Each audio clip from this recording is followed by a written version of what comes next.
10,000 hours is a steep mountain to climb to become a master, especially when the task at hand puts a relentless demand on your body. There is nothing casual about this sport. It's all in, all effort, all focus. It takes a lot from you, but the reward is unmatched.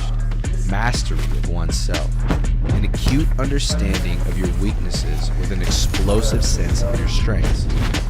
Being able to complete the climb to mastery requires the proper nutrition. This is why it's important to take in a potent blend of electrolytes that is in tune with your output and brings strength to your goals. This potent blend is only found in salt electrolytes. Salt targets your depleted electrolyte levels with a boost of hydration and health. It gives your body the baseline recovery it needs.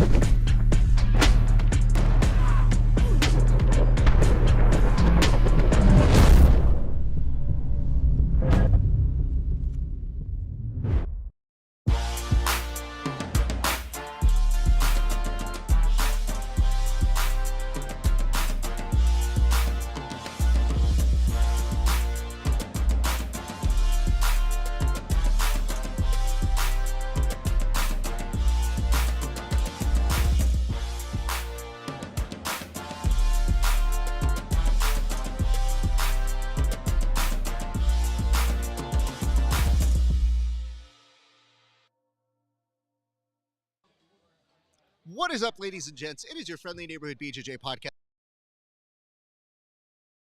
installment of the Bullpen, a joint venture of Inside BJJ and the Grappling Hour. I have to tell you, the mood, the atmosphere here is eclectic. People are excited about today's PGF season. It kicks off today at the draft. We thank you for tuning in. We hope a long week of festivities, but let's not waste any time. Let's get to some co-hosts here. Let's go first. Very good friend, Tim Freeman. Tim, how are you doing, sir? I'm fantastic, man. The chandeliers have been lowered. The mats have been rolled out. The white couches have been set. It's PGF Season 7. Let's go, Raf. I'm excited. And also joining us today is Kevin Sherrill. Kevin, how are you doing today, sir? I'm doing fantastic. I'm really looking forward to a week of the PGF where I don't have to risk a dang thing. I can just talk shit and have a fun time with Vegas. A lot of fun stuff happening because your PGF champ is addressing you right now. So I would like to say thank you so much for all of your love and support here, people. It does mean a lot. But let's get straight to the actual broadcast in itself. Let's go straight to the board. All right, gents, we have a lot to get to the parking lot, and they get to them at the end. And question mark if there's going to be trades. I think that discussion was on the table. I'm actually not positive about that. That might be up to the minute breaking news, Rav. Handsome Kevin Sherrill. We'll fix that here in a second, but I was going to go to him. Instead, I'll just tell you this. So, yes, we are doing things a little bit differently this year. Instead of doing an organized draft order where people are picked according to their seeds, we're actually going to be going a little bit out of order, which is going to provide some major strategy moments for the coaches. And I'm intrigued to see how it's going to play out for a number of the different teams here. So I would love to see how people are going to be picking when the number one potential seed may actually be the 20th person on the block. So just as a heads up on that one. And, Kevin, you've actually been on the block. What did it feel like to be somebody who was essentially being auctioned off, sir? It's extremely strange and surreal to look someone like Hadra Gracie or Jean-Jacques in the face and be like, if you could put like a number value on me, what would that be? It's a little bit odd. Thank you for that. Let's go to our next topic on the board. Our next topic is surprise. Now, what I love about surprises is that there are things that you can't see coming. For example, surprise. Oh my goodness. Surprise. Is this a surprise for me? Oh, wow. The PGF champion of fantasy? This guy. I told you. Hey, B-Mac always delivers. Always come through. He does. Oh my good. I think I'm just going to keep this right here. I don't want to do any more show. Kevin, have you won one of these? I have a handsome belt at my house. A handsome belt. Okay, that's. I've also won the PGF once with Team Toehold. Oh, you won as a group, you know what I mean? As a like team. I won it individually. Should I just? You know what? Hold on. It's just. way difficult to do. I'll just do the rest of the show like this. Raph won it individually with no help from anyone else. Zero help from any other human being. Congratulations, Raph. Thank you so much. It pains me to see that belt. I have belt envy very bad right now, but I have to congratulate you. You did win, and it takes a big man to admit that. Well, thank you for that. I'm glad we could do this like adults. Speaking of which, Is that the one that goes to my house after this week? so you Or think do that I get you're a going new to win. belt? See, I don't know how this works. Nobody mentioned any belts. Last year, I just upped my ante when they said there was a belt. This year, nobody said there's a belt. We'll see what happens. But this belongs to me forever and ever. Anyways, this is so much fun. I don't forget what the show's supposed to be. Who will be this year's surprise? Okay, I guess that's a question. All right, I'll open up to you. Kevin, who's going to be this year's surprise in the draft? We're close enough that I can say it. Nobody seems to know who Ernesto Rivera is, and they are going to find out this year. It's going to be very interesting. I think Ernesto's a top 10 pick. Easily. It's happened in every draft that I participated in this last couple weeks leading into it. There's always big names, but because that order is not the same in a rank, it allows the coaches to kind of play with it, and you might see some guys go for a low dollar amount. Most out already. Two is there's been a lot of good buzz about Travis. Most out already. Two is there's been a lot of good buzz about Travis Thomas. I've heard a lot of good things said about him to the point that he's like, hey, man, it's kind of making me a little bit nervous now. And then the last thing I heard, don't know if this is true, one of actually bonus on top of the team. Can we confirm that? But the amount that's being thrown around is $5,000, which, Wow. hey, man, that's enough. I'll take it. It's almost a bounty in itself. Yeah. But it's like the coach is basically saying, here's a performance bonus. So I'm excited to hear that. Kevin, have you heard any other breaking news out on the streets? Yeah, I think that the breaking news has to be one of the alternates pulling up the mink coat. That man's going to go for a lot of money just off the style. He's rocking it. No shirt, mink coat, jeans. He's got some energy. I think that's breaking news. So I'm so sorry. There was no shirt but a mink coat. Who is this? Absolutely. I did not catch his name. He's mysterious. Okay, we will come back to that a little bit later because I did see that dude weighing in with the coat on. Yeah, with the coat on. Yes. You know what he told us when we were standing around talking? He was like, oh, yeah, they called me like 2 days ago. I figured I didn't realize you were supposed to wear stuff, and I just had this in my car.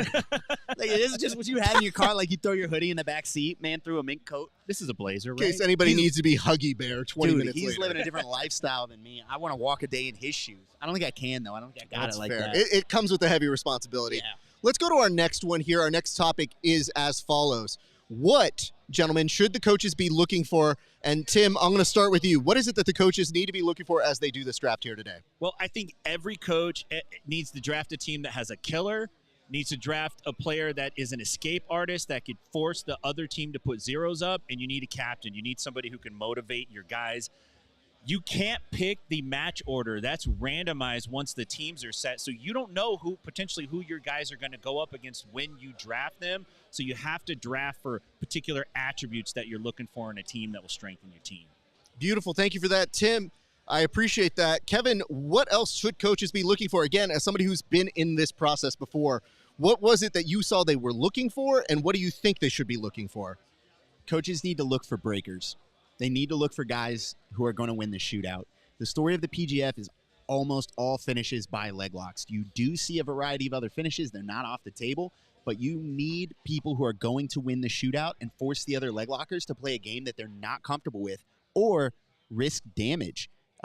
Last year, Jed Thompson, everybody was scared of that matchup. We had David Evers back in Season 3. There's always somebody that people are scared of. And if you can get enough guys on your team that can win the shootout and force other people to play, Abraham Lamontagne, he is absolutely by rights should be in the regular roster. That's not how it plays out every year. We're not worried about that. He's a steal in the alternates. He is dominant. Again, we talked about breakers. He cut from, I think, 240 to get here. He's a new wave prospect. He's very, very good, very dangerous. I think he's going to put up a lot of numbers if he sees mat time. Thank you for that. Tim, do you have any gems that we need to keep an eye out on? I think Checo, there's a few grapplers on the list that are really talented grapplers that could be easily on the team. I think he's one of them.